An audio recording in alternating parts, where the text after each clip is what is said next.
Wild foods are far from bland and tasteless. Behind me on this hillside is everything that we need to make a delicious spring roll. We're going to use only ingredients that we find here on the hillside. We're not going to take it home and cook it up.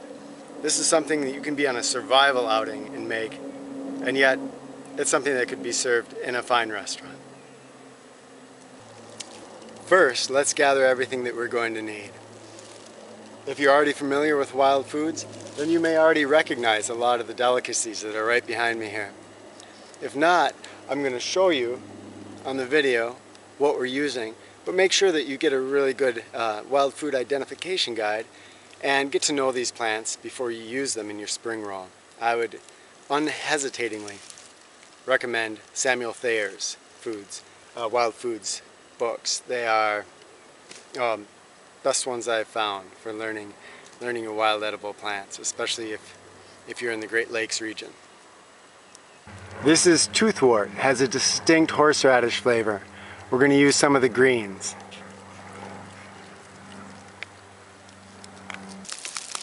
This is trout lily. Notice the mottled marking on the leaves.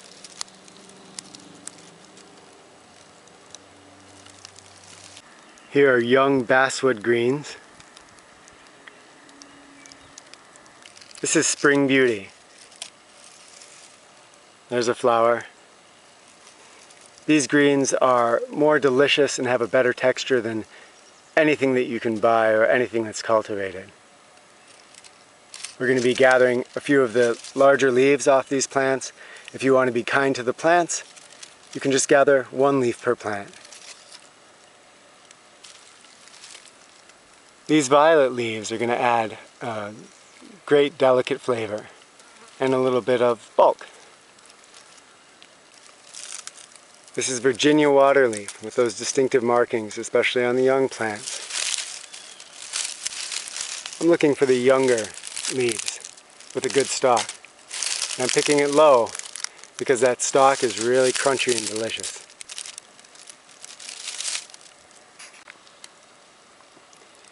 Here are all my ingredients from left to right. The basswood, violet, Virginia waterleaf, toothwort, trout lily, spring beauty. It's all resting on the leek leaf. To make my spring roll, I'm going to gather up those greens.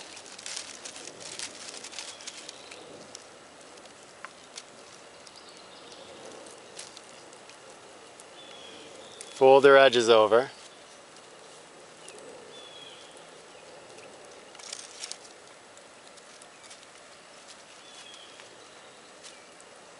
And wrap it in the leek leaf.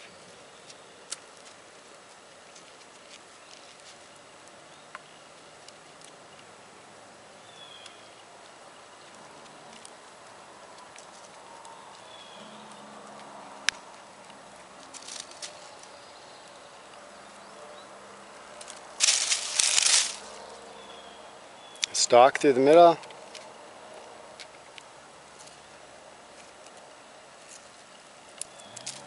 Now I have a delicious spring roll ready to eat.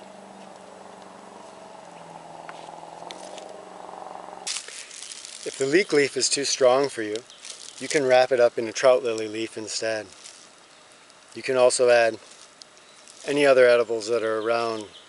Dandelion will give a little bit of a bitter edge, which is really delicious. And another favorite is sheep's head sorrel, which gives a great little sour flavor to it. That's just starting to come up right now. Another trick, if you do want to cook it a little bit to lessen that leek flavor, is to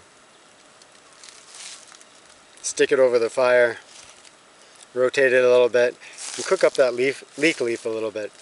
And that will sweeten it and make it a little less pungent, because it is pretty strong.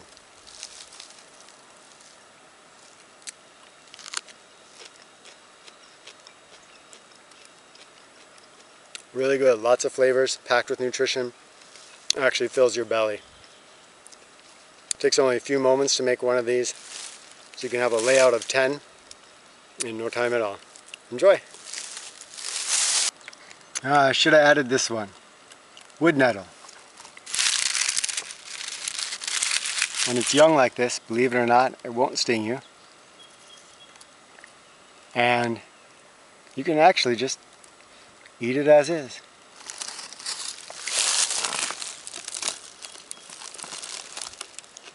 No sting.